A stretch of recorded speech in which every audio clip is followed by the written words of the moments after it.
Hello, hello.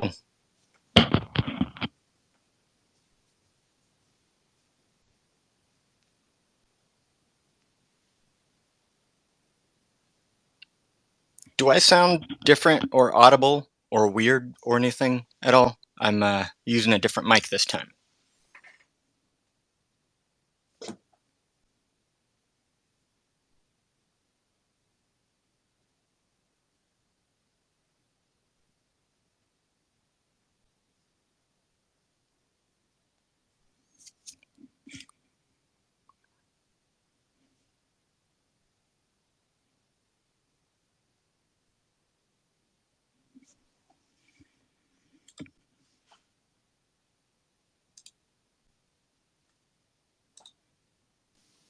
Hey Josh, I'm just trying to. You sound fine, by the way. I'm just trying to log in on my own Twitter, but I'm struggling at the moment. Gotcha. Okay, I will give you time to do that. For anybody listening live or... Hey Josh, I'm just trying to. You sound fine, by the way. I'm just trying to log in on my own Oh, that's weird. Twitter, but I'm struggling at the Gotcha. moment. Okay, I will give you time to do that. For anybody listening live or... Hey Josh, I'm just trying to. What is happening? Okay. Yeah. Anybody that's listening live, Juju had a last-minute appointment, so she will not be able to make this one. We're going to be running this one just me and Moody, and which is good because I know Moody has a lot to say for this one.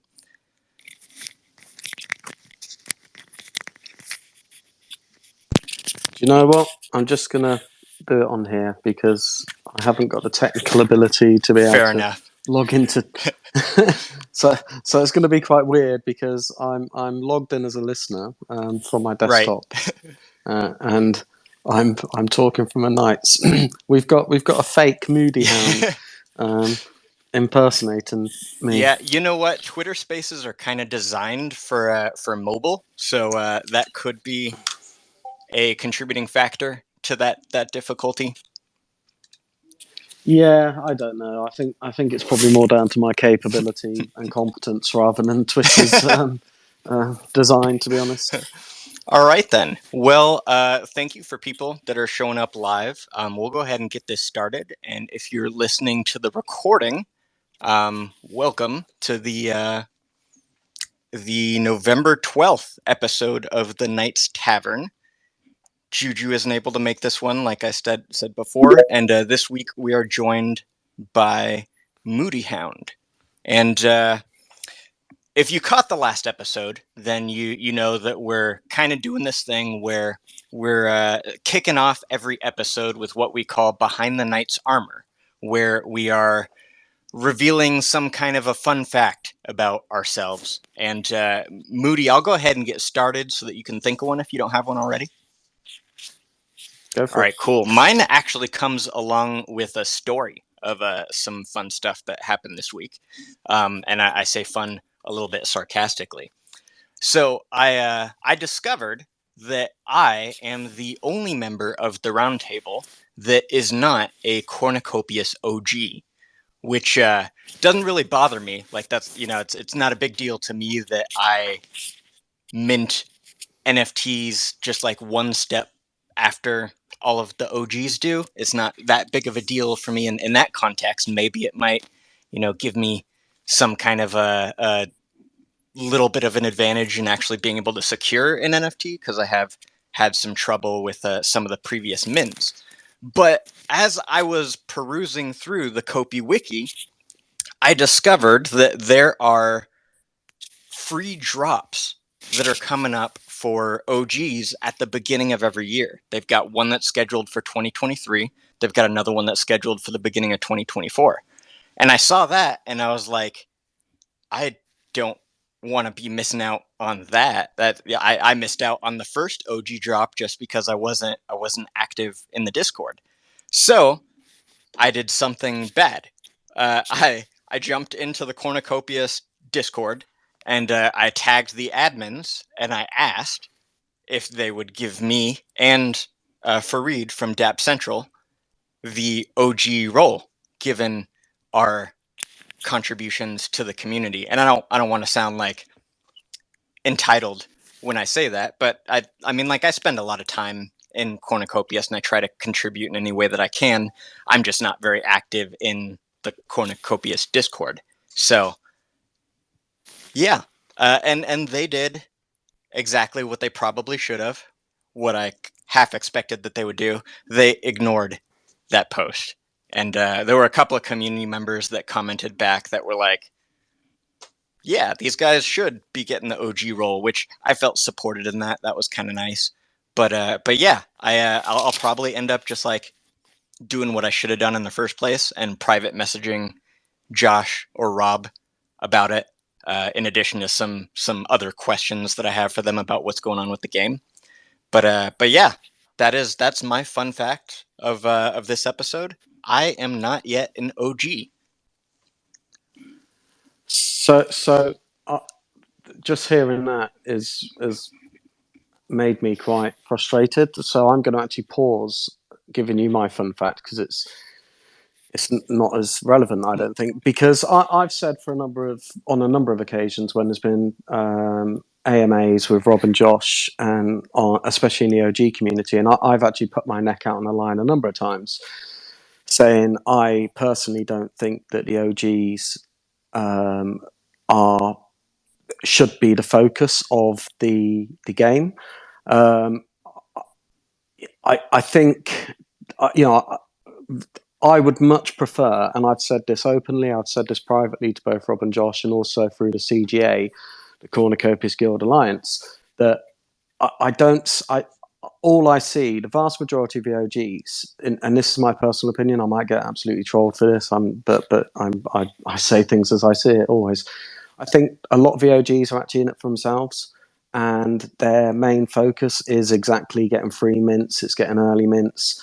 I actually think a lot of OGs flip, which I don't think supports the game. I know it does indirectly, but I think, and I've openly said this, I think the OG community is actually quite not toxic. That's probably too not good to say, but they're investors, Yeah, and maybe not contributing to the community quite as much as they are Uh, designed to. Absolutely, and I don't think they're gamers. I think there's probably a percentage of them who are, and I know there's been a massive cull in the OG community. But I'll put my neck on the line. And I've said this to Rob on a couple of occasions. The best way for the game to actually get much more engagement with the community is by actually having some kind of reward for the guilds. I mean, we've now got 3 or 4 guilds who are growing, and they're building communities outside of Cornucopias, outside of Cardano, and they're building communities targeting gamers. And we're building a game. So I think you're absolutely well within your right to request OG, because you are influencing people who aren't in the Discord server, which I think adds more value than influencing people who are in the Discord server. And you're bringing new players to the game. So I totally agree with you, and I don't think it's a fun fact. I think it's a bit of a shame, to be honest, Josh. So yeah, that's my view on OGs, and I hope that as the game development matures, as the guild and the maturity of the guild matures, because all the guilds know we've got a massive obligation, not just to the game, but to Cardano and to gamers. That's our obligation to help bring the vision of the game to life. So I do hope that the guilds are recognised at least on par with some of the OG investors, who I think predominantly are pretty selfish. But maybe I'm going to get trolled for that. But hey, that's my view. No, you know what? I support that, and not just because it's a little bit self-serving, but I mean it's not really just self-serving, because I think there's a lot of uniqueness in the fact that the Cornucopias community is broken down into guilds. Like other metaverse projects don't really seem to have prominent guilds in the community. Other NFT projects don't seem to break up into these sort of smaller sub communities that have their own drive and mission and reach out to more people. So yeah, I think that Cornucopia should be leaning into that and feeding and rewarding that advantage, I think, that they have in the market. Totally agree. I mean, but Mhm. we've got to look at the basic economics here, right? There's what 40,000 people in the Cornucopias Discord. Yeah. I think the combination of the Mafia, the Knights, and the other guilds that have recently popped up, which is great to see, by the way, that entire community is probably about 2,000. Yeah, so I can understand at this stage of the development why the OGs hold such influence on the game, but that is very going to quickly turn. I think most of the people in the leadership of the Knights are absolutely sick of hearing me say the people in our Discord server today, and hopefully in the Cornucopia server, we're going to be the minority. In a couple of years' time, there's going to be that many people, we all hope, running around the Cornucopias Isle, and there will be tens and hopefully hundreds of thousands. And the people involved today, and I totally get early investment and early community. I really do. I'm not stupid. But in a couple of years' time, that the people involved now are going to be the minority, and what will make the game a success is what will be the majority, which is going to be players who actually don't often go into Discord. They just want to turn up, play a game. So it's a conundrum, and I'm sure that they've got a really smart team in Cornucopias, and they've built. Well, Rob in particular is he's been involved in game development for a long time, and he will be really aware of that, and it'd just be really good to see the balance start shifting towards players rather than investors, which anyway. So no, that was a really valuable conversation. I mean, I very Yeah. rarely contribute in the Discord server, but I'm not. I don't feel guilty about having an OG status because we're building a guild which is Mhm. contributing massively to the game. So no, it's a shame about that, Josh, and carry on Yeah. emailing them. Yeah. All right. Yeah. I love your perspective on it, and it's one of the big reasons that I'm excited to have you on the show today. I've got some questions for you, but first, you do have a fun fact that you want to share? So it is a fun fact, and for anyone who knows me, it's quite embarrassing actually because in my adult life, I, I kind of really tried to be inclusive, transparent, and transparency is really important to me, and integrity. But when I was at school, I almost was like in the closet. Like at school, I was a captain of a rugby team, top goal scorer on a football team. All of this stuff, and I was a cool kid, and I had didn't really have to work hard in classes. A lot of them came normally to me. And yeah, so I was what you'd probably consider, a jock at school for our American colleagues, and I loved it. I had great time. I was a nice kid. I wasn't a bully or anything like that. But my fun fact is where I grew up is in Devon in the UK. It's that little pokey out bit at the bottom of the map for anyone who doesn't know. And my school was in the centre of kind of like the area, and it was surrounded by villages, and I lived in one of the villages. So my fun fact is I was an absolute closet geek. So during the Monday to Friday, walking around like jumper tied around my waist, cap on backwards, playing football, playing rugby. And then at the weekends, I'd go and meet my friends in my village and play Dungeons and Dragons from pretty much all weekend in a dark room, rolling dice, fighting dragons, solving mysteries.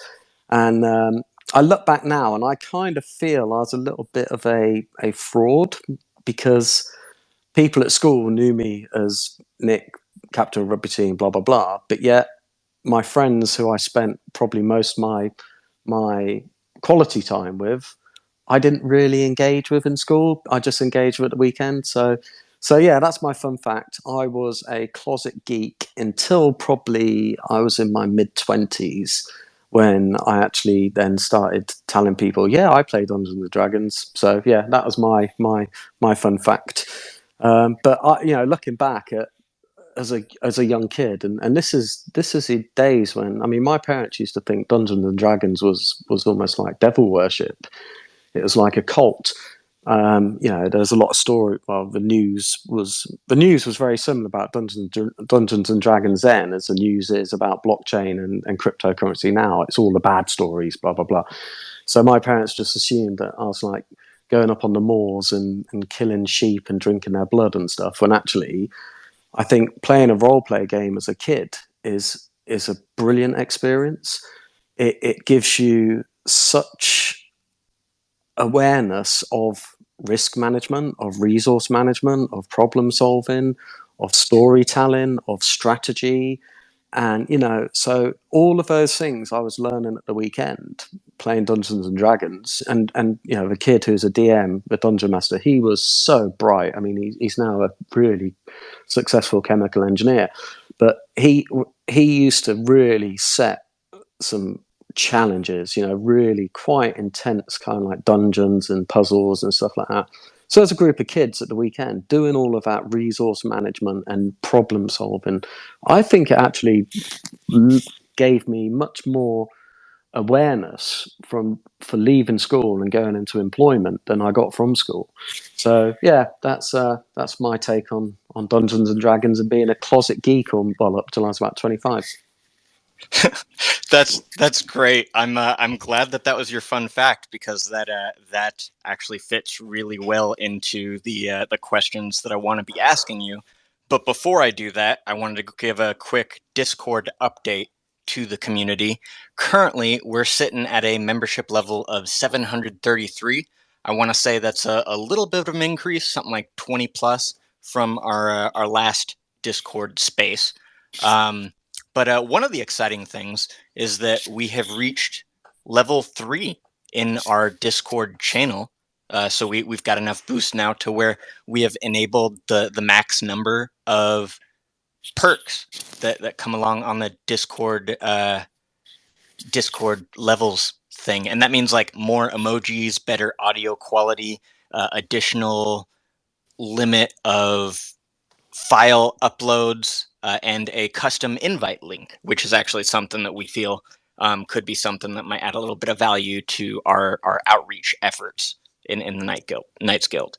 But yeah, so that's exciting. I am hoping that in the next week we'll have bigger numbers to report to you, and I think we've got some catalysts that are coming up that might help facilitate some of that, and we will be talking a little bit about that today. But first, Moody, we want to get to know you a little bit. I want to get your personality, I want to get more information out there about you so that the community, the Knights Guild, can get to know who it is that is leading them and what their experiences are, and how these different elements can make them feel comfortable about where the project is headed, where the guild is headed. Um, so you mentioned that you were a nerd growing up, as a closet nerd growing up as a kid. The name Moodyhound, is that a gamer tag that you've used for a long time? Where does that come from? Oh crikey! So anybody who knows me, and I'm often, when we are on team meetings on camera or voice calls, at some point most people would hear me yelling at my dog. So I've got a basset hound, and he's sat here with me now. He's stinky today. He's a 6-year-old basset hound called Hugo, and I love him dearly. I mean, I don't have children. I'm in my 40s, and I don't have children. So I suppose I kind of look at my dog as my child, which I think a lot of dog owners do. But the hound element comes from Hugo. Moody. So the reason Moody Hound came about was, I'm not moody. I am moody sometimes. Scott will put his thumb up now to say I am moody sometimes. Um, a couple of, probably about a year, 18 months ago, I wanted to actually get much more involved in blockchain and I wanted to actually get involved in a project. I didn't know anyone in the space at all, and I started just writing some concepts. I've still got these almost like business cases, white papers of projects I was looking at about a year, 18 months ago, and I kind of they and I wanted to have a project which had something to do with my dog, my hound, in. And so the name Moodyhound, I can't remember why I came up with Moody Hound, but looking back now, all I get called is Moody, which is quite weird actually. So yeah, the reason Moody Hound is predominantly because I've got a Basset Hound who isn't moody. He's just a bit of a stupid idiot dog who I love dearly. But yeah, it's when I was trying to.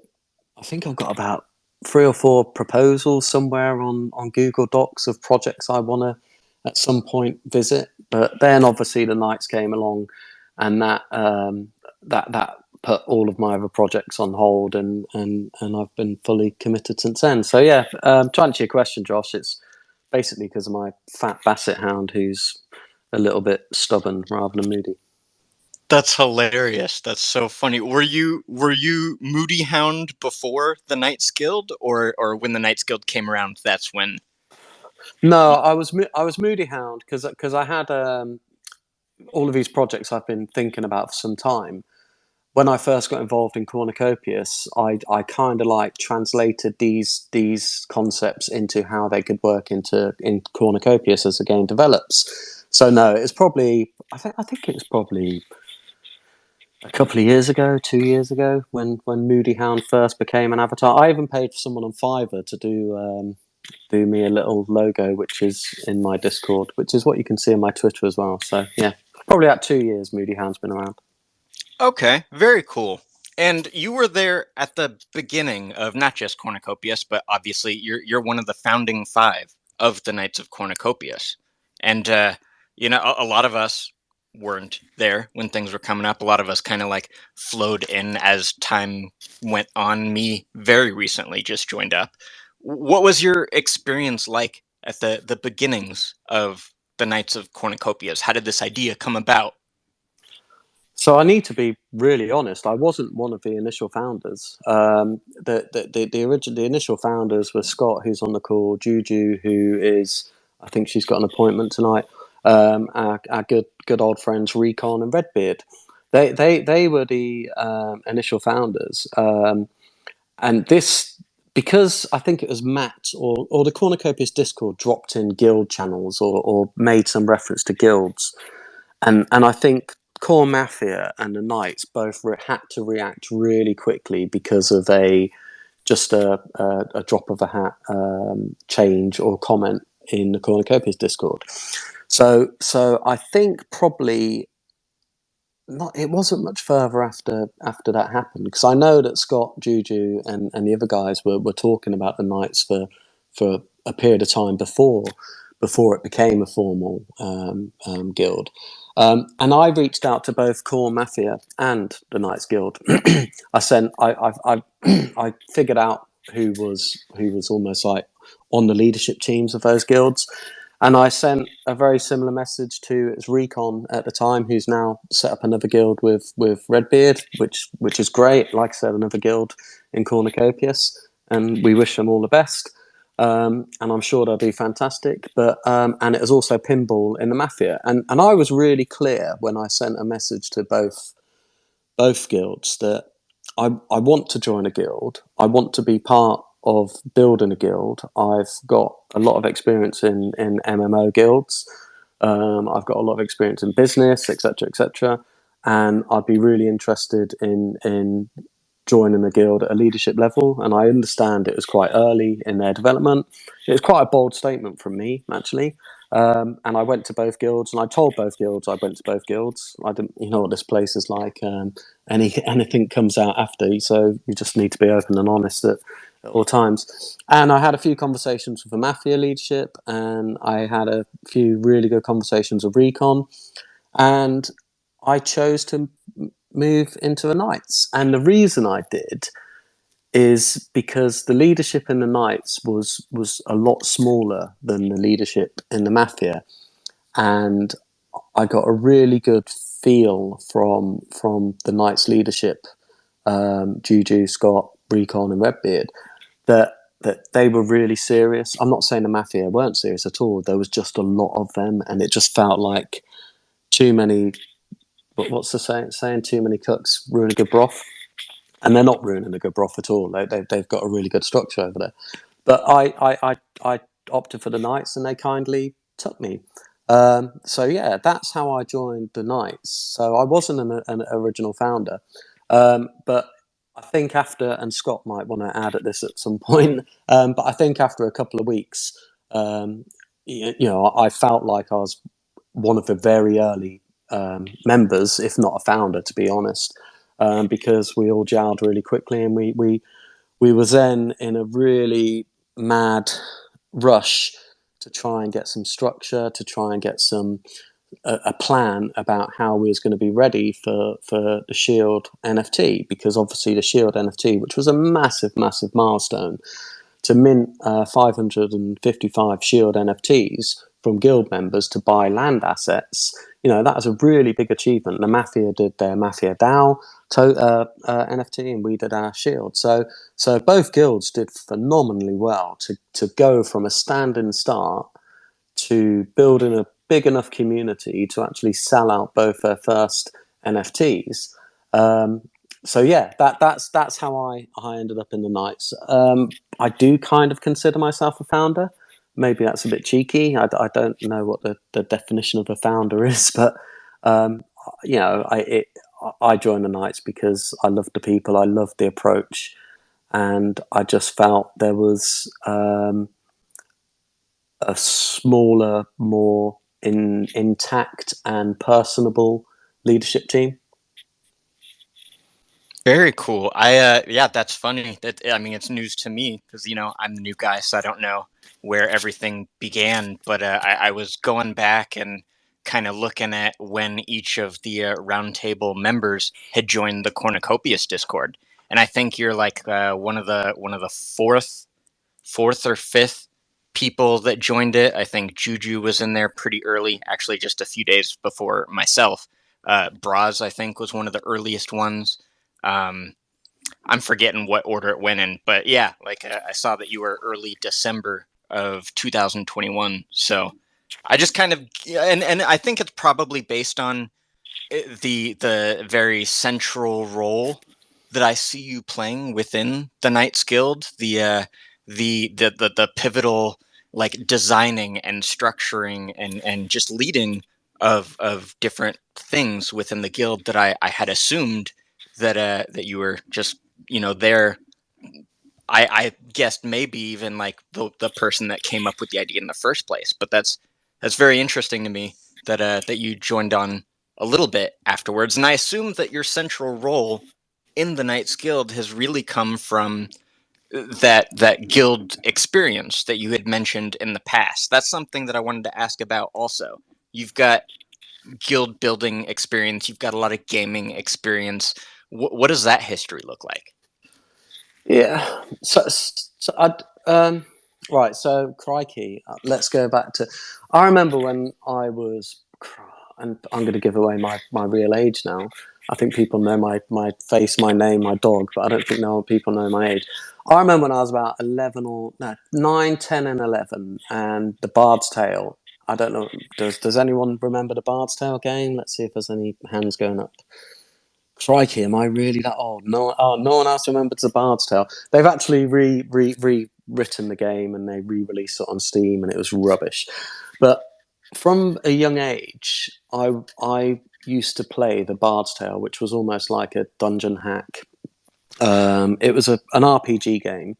It had levels. It was very similar to Dungeons and Dragons, but it was a really early not online. It was it was on my Spectrum Plus 3 or 2. I can't remember.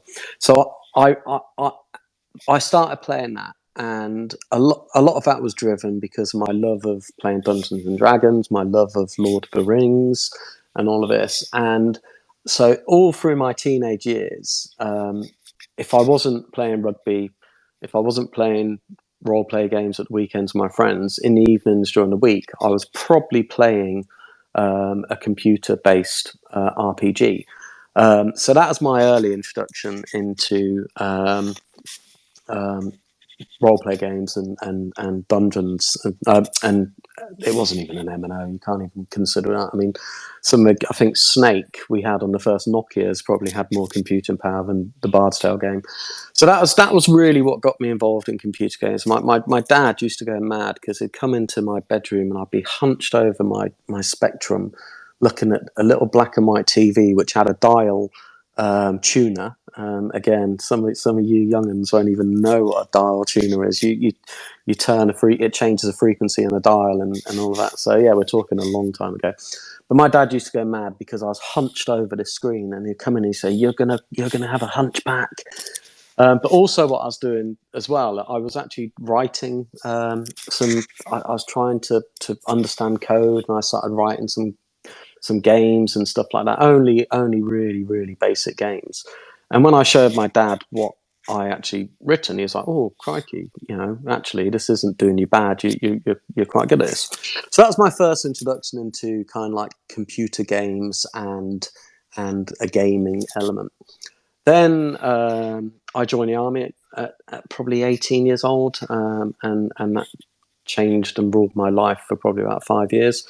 But then when I left the army, I bought. I moved to London, and I got my first computer from Toys R Us. It was a beast of a thing, and I started playing loads and loads of computer games. The not so traditional MMOs. These were all like one player games, such as Baldur's Gate, and I'm sure everyone's heard of that. And then I started understanding. Neverwinter Nights came out, and they had a kind of like a number of servers which had almost like an MMO feel, but that was a very role play game approach. And so I got involved in that. I enjoyed that. The mechanics were really clunky though. And then obviously World of Warcraft came out, and that was I think a lot of people's introduction into MMOs. And I think I joined WoW pretty much in the first couple of days it was released. And this was the good old days in WoW. I mean, it took, I can't even remember. It took so long to get to level 60. And as you was leveling, you didn't even really understand how powerful World of Warcraft was. You was an individual person running around doing all of these quests on the maps that just felt endless. And the mechanics and the interface on WoW were it was a game changer. I think World of Warcraft pretty much changed the industry. There was other great games around, such as Eve and stuff like that. But I don't think I really realised the power of MMOs until you get to level 60. And then you heard about all of these guilds forming because they were going to go and try and do all of the end game content, which was 40-man raids, and the only way you could get 40 people in a raid was to be in a guild. And I joined a few guilds as I got to level 60, and they just felt really disorganized. And I did make some friends in one of the guilds. I forget what it's called now, but we then just said, look, we can do a much better job of this. I mean, the aim of having a guild is ultimately you want to be taking 40 people into endgame content twice a week, because it would reset twice a week, I think it was then. And we then formed a guild. Our member base very quickly grew because we was actually not just spamming chat. We wasn't doing, because in those days there was nowhere near the level of media or social media support for gaming. It was pretty much all in-game chat. There's a few websites dedicated to World of Warcraft. And yeah, we built a really, really quite a big guild actually. And then the best part of World of Warcraft was you were, when you were going into these 40-man raids, you were one of the first people in the world doing this. and to try and get 40 people, your guild had to be quite big because for two reasons. One, you had to have a certain class base because you needed healers, you needed damage, you needed tanks and all of that kind of stuff. So you needed a sizable guild.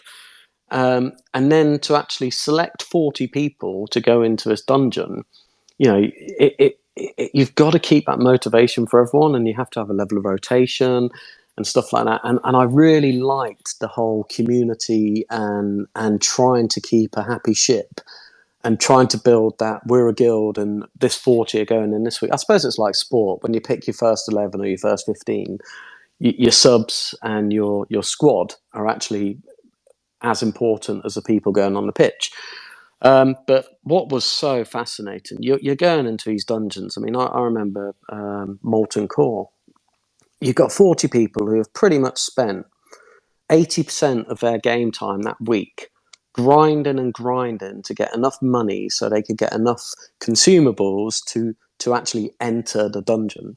And you've got these 40 people here on Vitro, I think was the platform we use. It was all on voice. Was it Vitro? Ventrilio, I think it's called.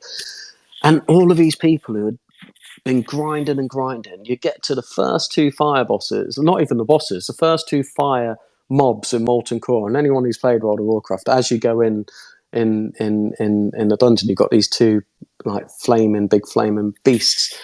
40 people grinding all week, and you die in about 14 seconds. And the resilience people had to just keep going back. And when you didn't even get past or to the first boss in Molten Core, everyone's armor would be ruined. They'd have to then go and spend more money to repair their armor. They'd have to go and grind for another 4 days to go and get the consumables to go and die again. And and you had to work out the mechanics. I mean, there was a few websites out there. The Thoughtbot was one, where you could go and like see, it's all text based, and you'd understand the mechanics from other guilds that have progressed further than you, and that it was just fascinating to see so many resilient people grinding and grinding, knowing they were going to die in seconds. But yeah, it was really rewarding building a guild, a really strong community. We had a few real life meets, one in London and one out in Poland, and these were really good friends. After just chatting on Ventrilio for probably a year, 18 months, but feeling that progress, going through. Understanding the mechanics, bringing down even bringing down trash, and then when you bring down the bosses, I mean, it sounds a bit sad, but I remember the first time our guild took down Ragnaros. One of the guys was recording it for a video. He used to make videos out of all of our raids. They were quite poor until we actually got enough gear to actually get anywhere. But the shrieks and the cheers. I mean, there was people almost in tears when we took down Ragnaros for the first time. And yeah, that really got me gripped, not just on MMOs, but building a community of people who have got a common goal, common incentives, that fairness, and the mechanics and the economics behind it. I mean, I know blockchain gaming is going to actually really change how MMOs work with the economy, and actually people can get value from it. But you're still dealing with resources. You're still dealing with people who can only commit so much time. It is fascinating. So that was my introduction into guilds, and I was bitten in that. So other games I've played, Dungeons and Dragons Online. That was a great game, but that's obviously stemmed from my D&D days. I played all of the WoW expansions up until probably about the last two. The game changed a lot. Played Lord of the Rings Online, loved that. But I also play a game called Blood Bowl, and that's almost like fantasy American football. It's a Games Workshop tabletop game, and I run a Blood Bowl league with some friends, and we run 8 divisions of about 8 teams, and that's really good fun. The AI and the RNG in the online Blood Bowl game is atrocious, by the way. But yeah, running a league is great as well. It's a similar concept to running a guild. You've got a lot of people engaged. You've got to make sure that that they're engaged, they're happy, and then you've got the admin and the schedules and all of that behind it. So yeah, that's pretty much my guildy gaming experience, Josh. That is super cool to hear about all of that experience and like from the roots of gaming. You were there building communities and trying to innovate and improve upon the way that other people were doing it. And that all seems very apparent to me in the way that you have structured and built up a lot of the literature that is building behind the Knights of Cornucopias. You appear to be the main architect in a lot of community building stuff, in a lot of reward structuring, in a lot of guild structuring, and the leadership and economics structure behind that. And it it seems to me that I think your experience brings a very exciting element to the team that I feel confident saying that the future of the Knights of Cornucopias is going to be a healthy community that has some foundation to be built on. And I want to know more about your experience in writing that literature, in writing the reward schemes, your unique perspective on all of that, and how that all comes together into what it is that you have been planning and writing. Have you enjoyed writing everything that you have been so far? So you're almost giving a bit of a leak here, Josh. You're talking about the draft white paper, aren't you? Which is really, really exciting. I've got it open on my laptop now, but I just want to be really clear. So what the very early days of the Knights Guild with the leadership team, we would, in most of our discussions, was all about how can we build a guild, what how are we going to structure the guild, how's our approach going to be. So it may seem that it's all, a lot of it is my concept and my structure. It's not. This stems back to even before my time in the Knights Guild, albeit a couple of weeks. Sorry, I'm just having a drink.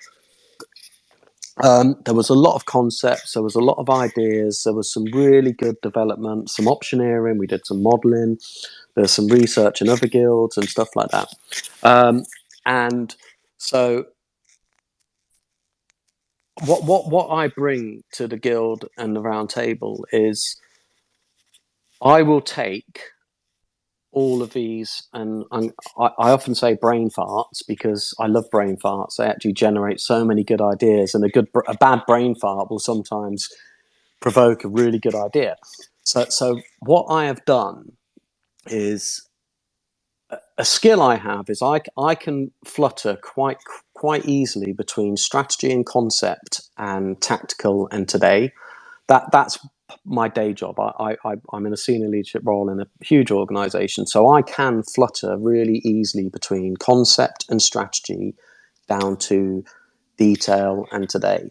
And what I've done is I've listened and I've read all of the leadership, including the Knight Commanders and Knight Generals, and I've just pretty much I can translate that, I believe, into a strategy document, which is the white paper I think you're alluding to, and when we talk about the Complete Knight series, those ideas have been generated from the leadership. I am just pretty good at taking that and putting it into one place, which I hope actually concisely says what our strategy and our concept is. So I just want to be clear. I mean, I may be quite boisterous in some of our channels saying we need this, I want this, I need this, but a lot of that is driven because we do have a strategy.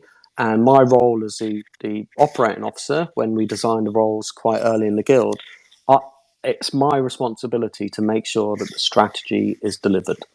And it's my responsibility to hold the other round 10 members to account, and the Knight Generals and the Knight Commanders to deliver the strategy. So the only way I can do that is if I can really clearly communicate the strategy.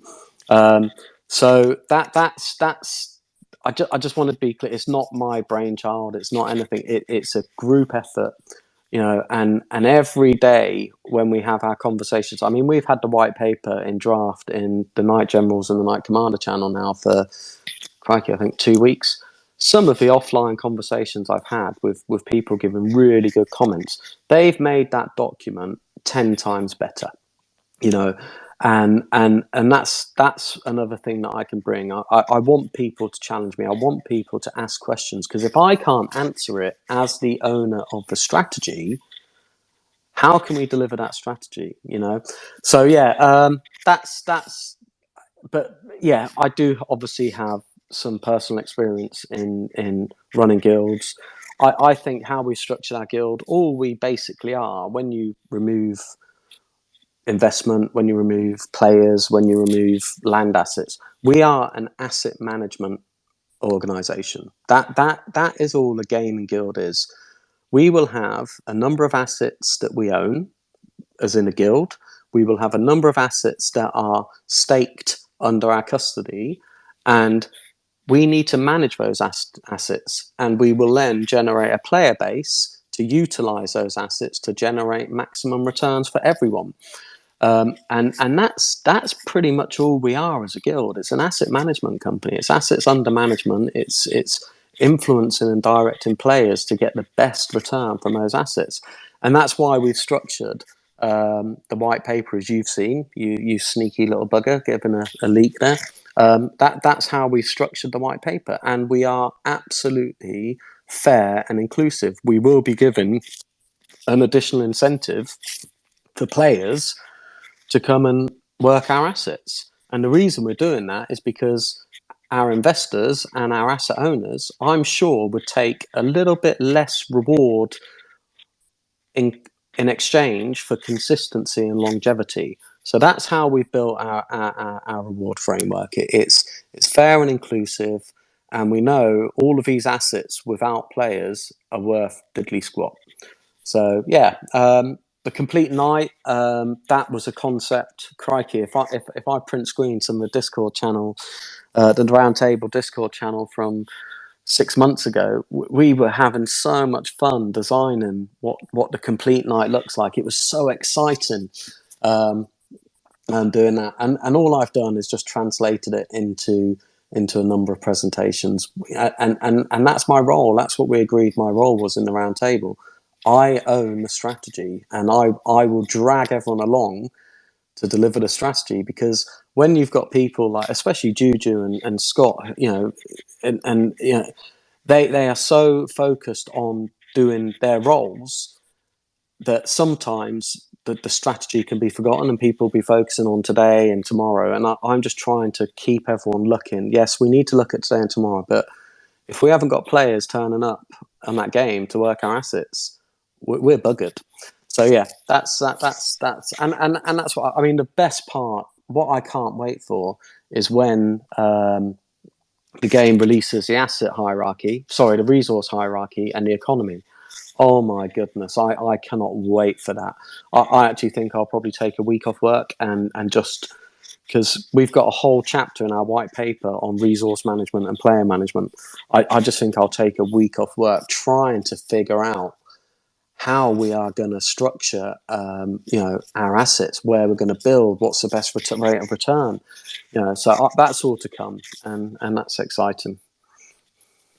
I am right there with you. It's the biggest thing that I'm looking forward to. And you know what? I think what you just said is a perfect segue into talking about the complete night series, which is what I was really hoping to hear you break down and bring to the table for today's Twitter space. Just take that away. Tell me about the complete night series. Tell me about what the reward structure is going to look like, what the future of it is, and what we have now. Just take it away. What's that about? This is the most fun thing to talk about. So fundamentally, the complete night series is, and let's be brutally honest, we are like all other guilds in the blockchain space. We're trying to raise funds to buy assets. That's what it is in black and white. Yeah. And a lot of our investment in the early days in the round table was, that just sounds such a bland way. Can you all contribute into this pot so we can go and buy some land? So what we decided was we wanted a series of NFTs that actually would be released as per the in-game assets are released. So we can generate funds and obviously buy assets for the guild. Now, the main concept of the shield, let's use a shield for example. The shield was our first NFT, 555 of them were minted. They sold out in probably a couple of hours, and we had a massive DOS attack actually. So, and Anvil did a really good job to get that back up. But let's take the shield as an example. So, the shield, the first night, as it's called, that raised quite a lot of ADA to buy land in zones 1 to 3, and we've got over 200 land plots in that wallet. So we've issued, so anybody who holds the Knights Shield NFT will be able to claim rewards from the land, the revenue that land generates. And the NFTs that we're issuing throughout the series are the claim NFT for the reward framework that we'll be developing. So that's why when you look at our complete night series, all of our releases are linked to specific asset types. Because if we start mixing our asset types, it just gets really confusing with how we split revenue and stuff like that. So the series itself is currently conceptually 13 NFTs, and it's all reflecting a piece of armor or a weapon for a knight, and we've called that the complete knight. We're still in debate of, do we need to rename it, and we probably will at some point. We're just about to bring on board a much better agreement with some law writers and artists, so we can actually tell this story better. But the concept is that there's going to be a 13 or 14 NFTs. The vast majority of those, probably 8 or 9, are going to be directly linked to in-game assets. And if you own one of those NFTs, you can claim the rewards that those assets generate. So it's a really simple way to get a reward for your NFT. The utility on these NFTs is actually really, really quite good and fair. So there will be 13 or 14 future. So as you know, we've got the shield, which is for land assets. Our second NFT was a sword, and that was for the year 1 domes. We got a good collection of domes. We didn't overkill it on the domes because we weren't comfortable or confident in the utility of the domes at the time. So we deliberately didn't go hell for leather on that, and also was conscious a lot of our guild were ADA poor at that time as well. And we've currently got live the helmet. So the helmet mint is live. I think we sold about 740 out of 1,100. And that is, we've seen a massive opportunity, as most people have. The price of KoC is really low at the moment. So we introduced the helmet NFT to give people the opportunity to guild buy NFT. We can stake that. It will have a governance role in the game. But my gut feel is, and I'm not a financial advisor. I've always wanted to say that on the Twitter space. I'm not a financial advisor, but I've done some modelling in my head about the price of KoC. And I think that KoC is so undervalued at the moment. And when that game does land, there's going to be a massive, massive return on that KoC we buy with a helmet. So the helmet mint is still live. Looking forward at future assets, we've got the breastplate, which we're targeting transport assets, and the Skyrunner, which will be good fun. We've then got other earmarked NFTs for things like bubbles, tools, and weapons, and stuff like that. And then even further down the line, we've got next season's land, the zones 4 to 6, and future domes.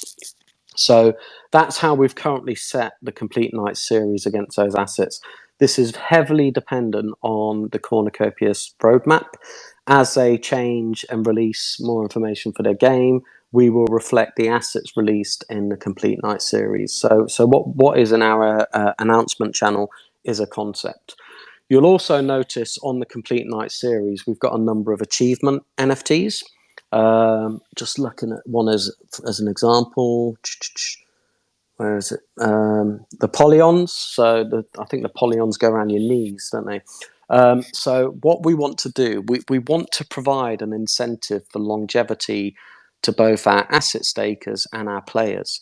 So 4 of our NFTs will be directly linked to duration of staking or duration of playing. So we can try and build that community where hopefully we'll have people in competition. I've been in the guild 15 months, blah blah blah. I've got the new NFT, I can claim that.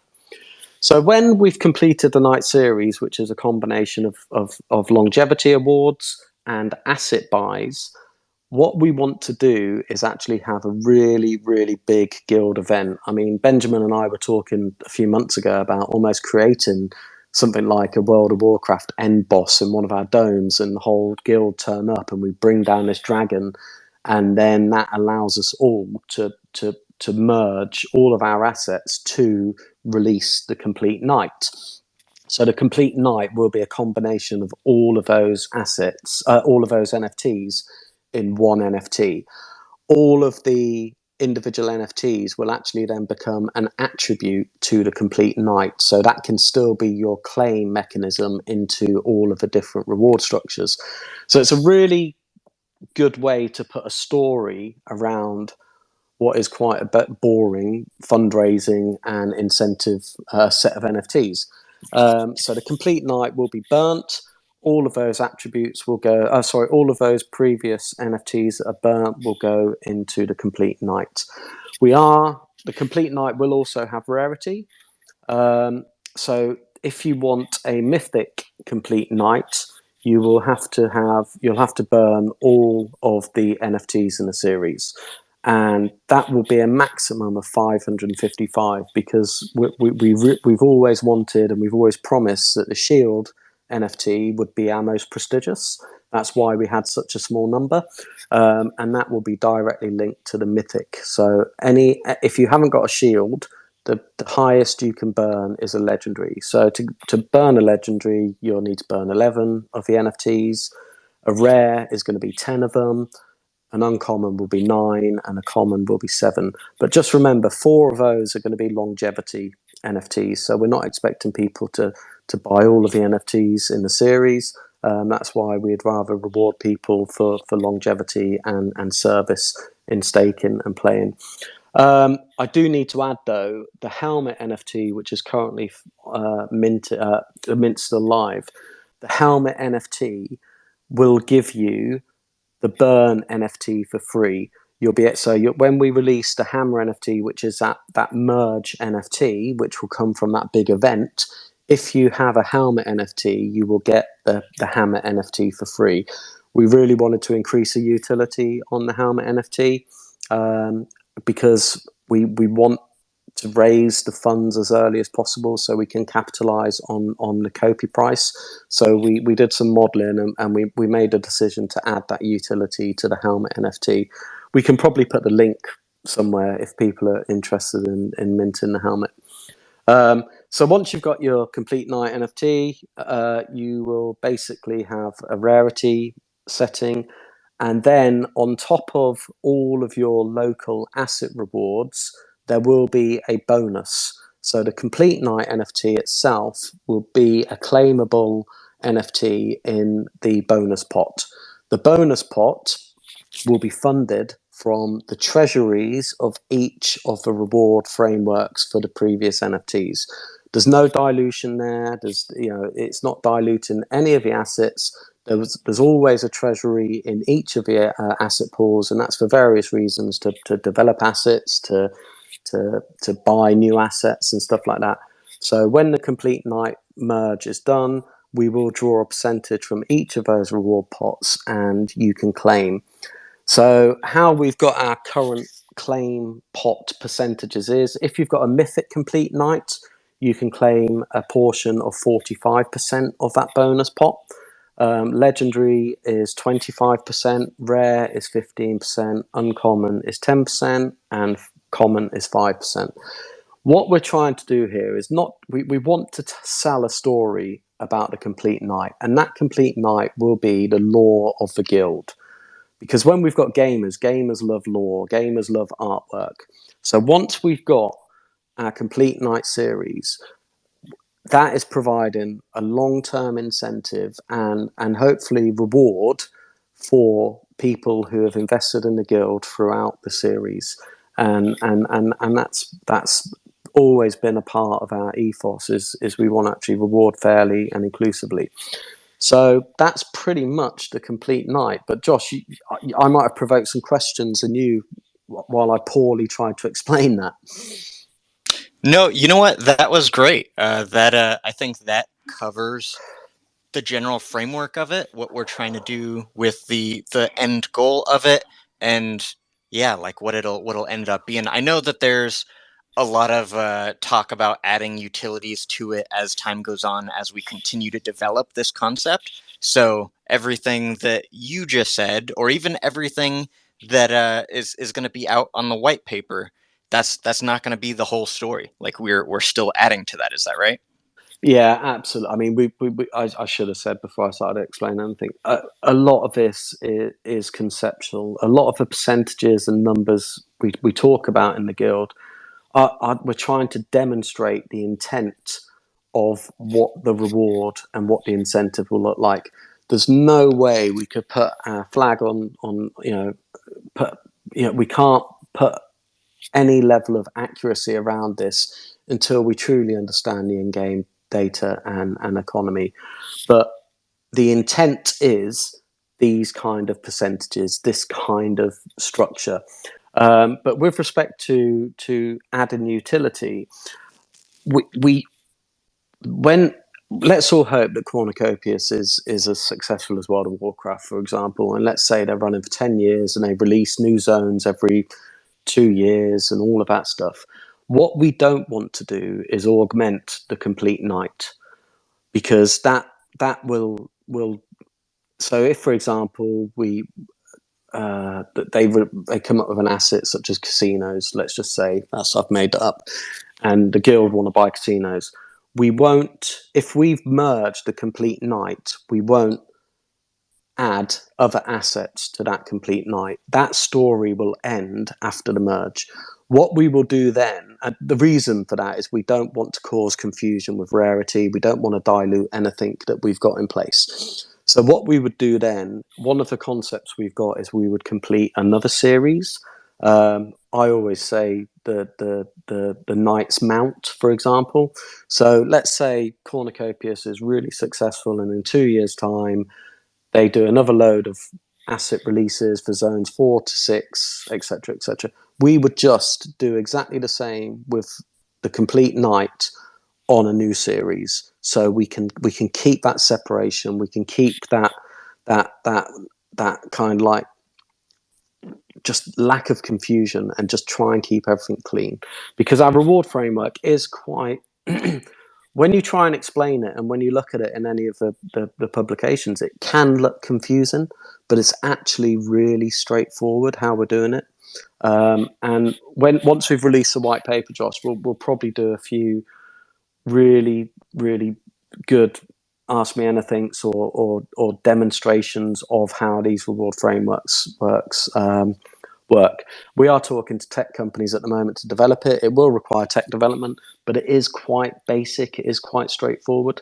But I definitely think we'll need to do some of your great videos on how these work, because that'll be a really important thing for the guild. Absolutely. No, I will be right there, doing what I can to contribute. And I think you said it all. Is there anything else on the complete night that you wanted to add there? I'm just excited about it. I mean, it's.